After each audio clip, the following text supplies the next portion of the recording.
mushrooms all over Australia, but especially in the country's two most populous cities, Sydney and Melbourne. And I'm going to talk about one today that, even though it existed for only 13 short years, Warwick Farm on the edge of Sydney and Sydney's western suburbs changed, at least in Bill Tuckey's words, the entire canvas of Australian racing.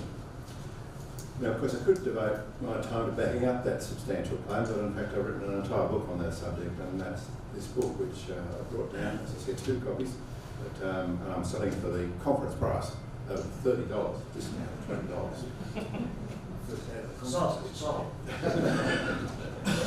I just want to follow another trajectory though about Warwick Farm, and I want to follow.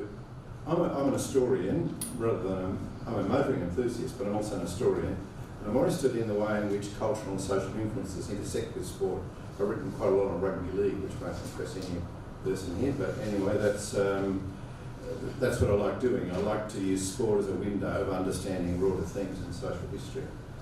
And I think motorsport's connection to broader cultural connections and forces be above and beyond the mechanical minutiae of driving skill or mechanical expertise is an important subject.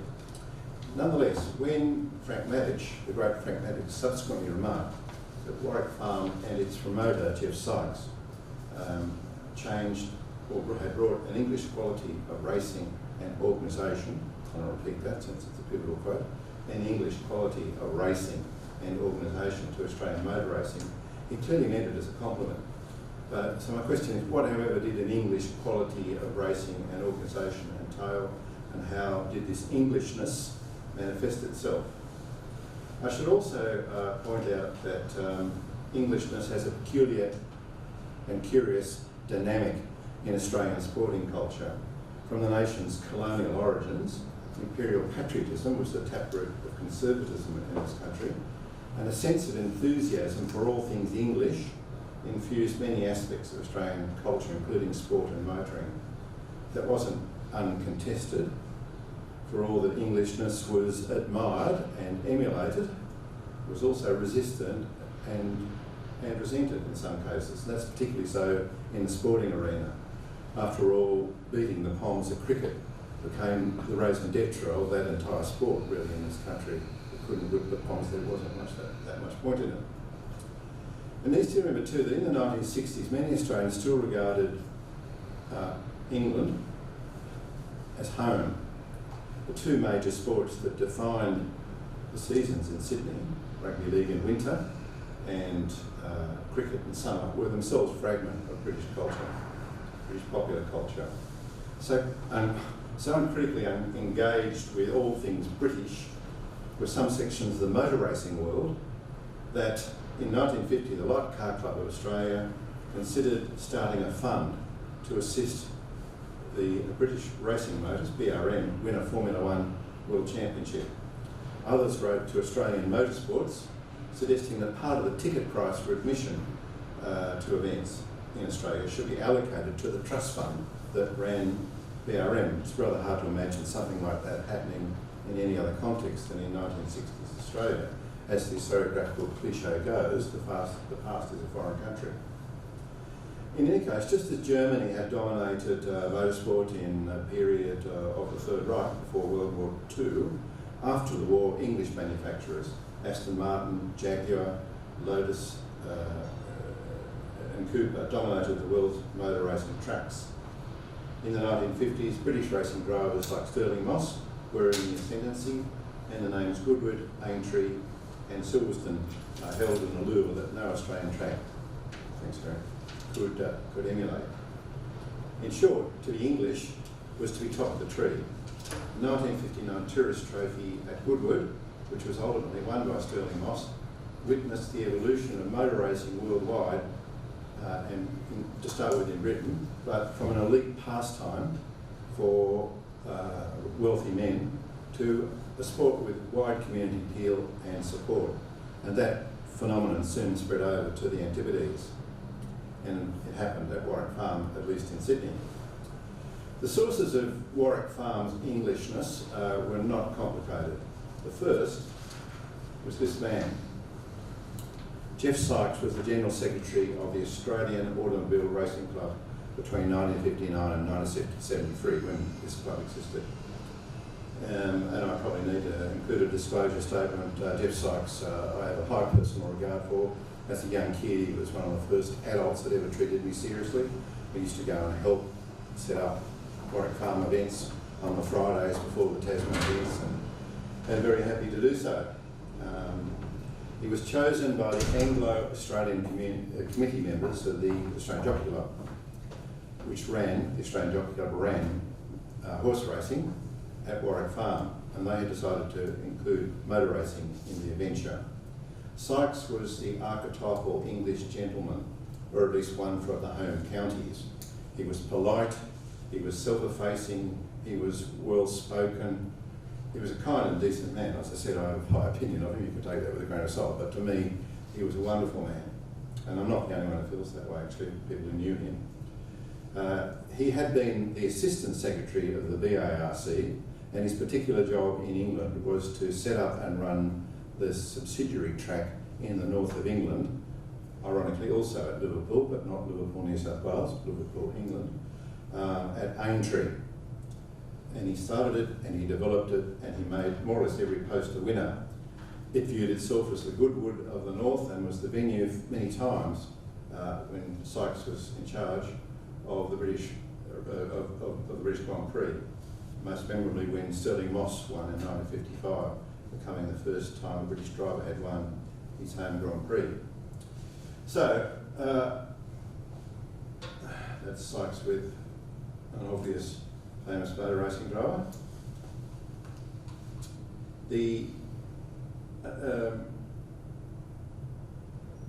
With Sykes at the helm, unsurprisingly, Warwick Farm drew heavily on Aintree. They were both motor racing tracks that needed to accommodate their primary purpose, as Sandown would later, horse racing. Both benefited from the extensive infrastructure that had already been built. Grandstands, food kiosks, latrines, parking facilities, extensive paddocks and the like. And by Australian standards in 1960, Warwick Farm's facilities were groundbreaking. It had wonderful pastel painted grandstands, they were commodious, they were also imposing.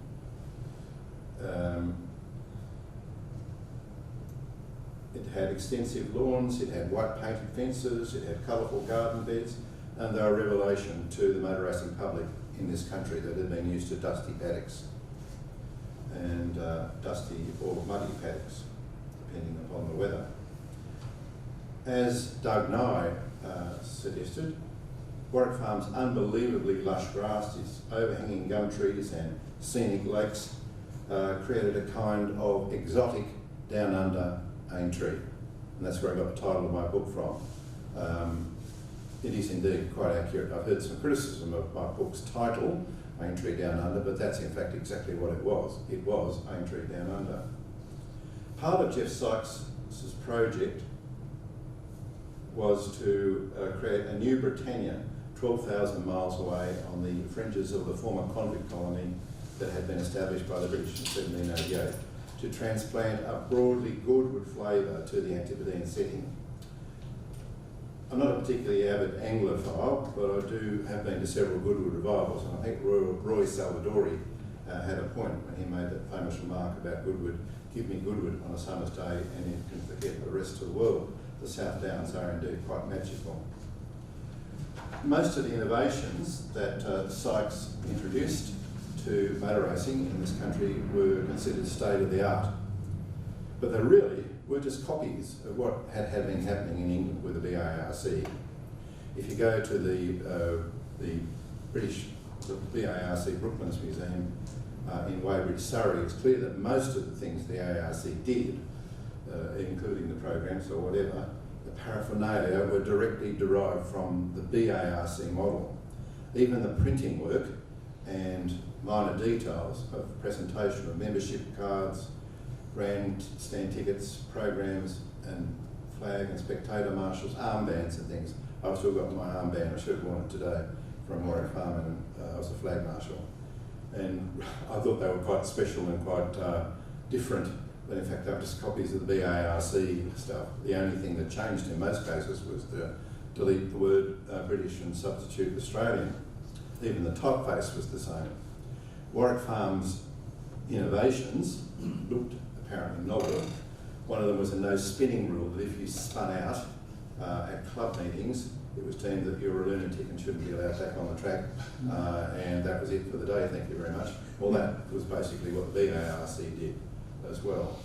And indeed, the emphasis the BARC attached to club members for race meetings for club members was essentially the BARC practice as well.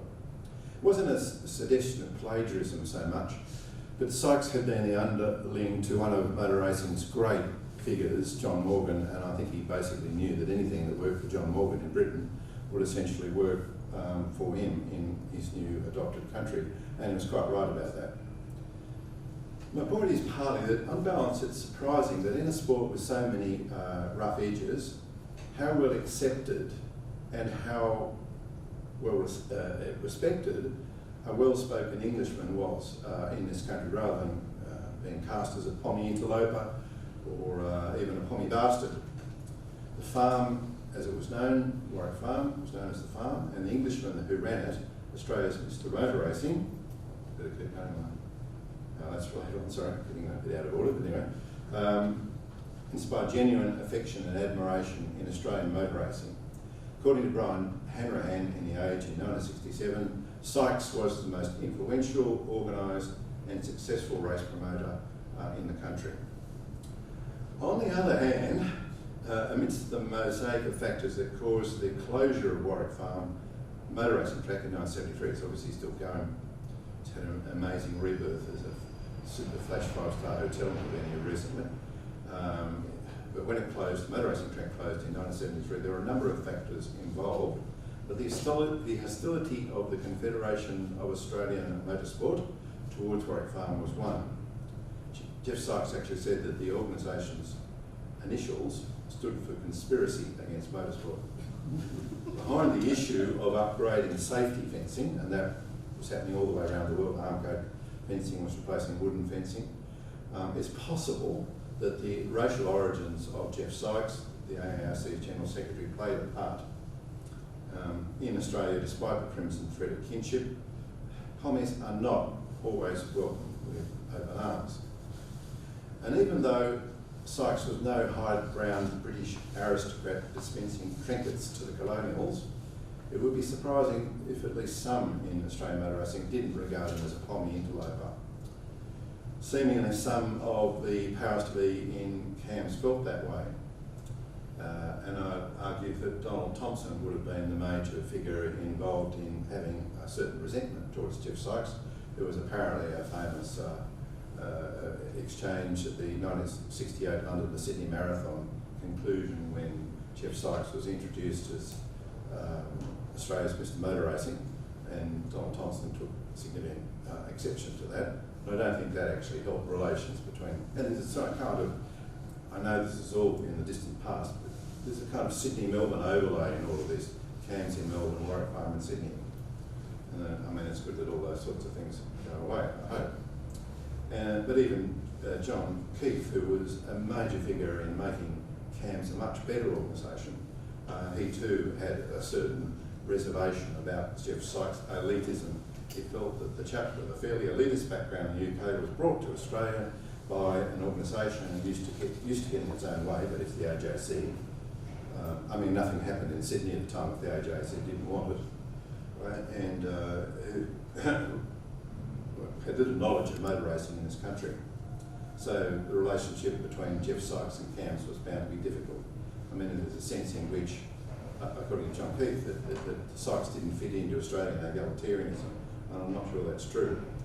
It's a bit of a reminder that relationships are a two-way street, actually, considering that CAMS was amazingly obstructive, and I'll go into that in great detail in the book.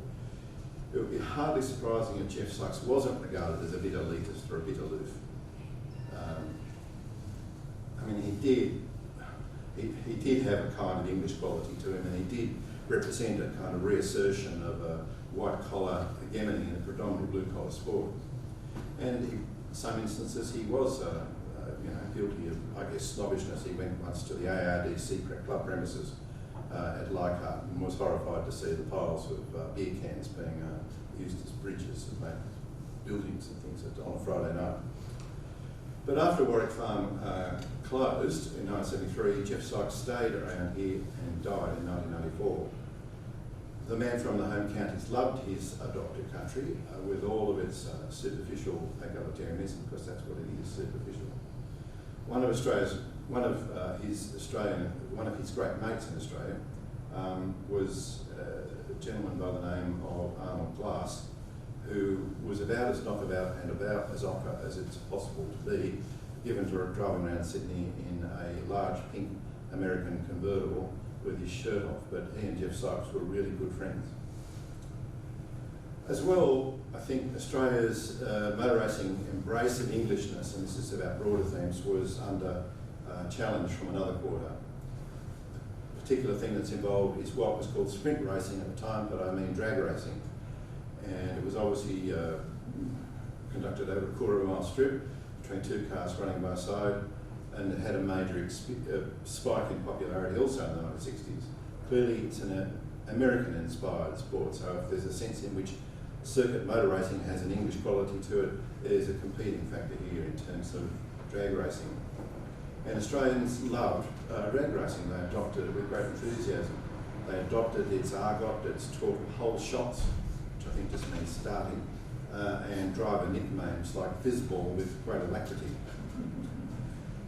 As ever, popular culture, in this instance motor racing, reflected how Australia's cultural identity straddled the nation's British roots and post-war economic and strategic alliances.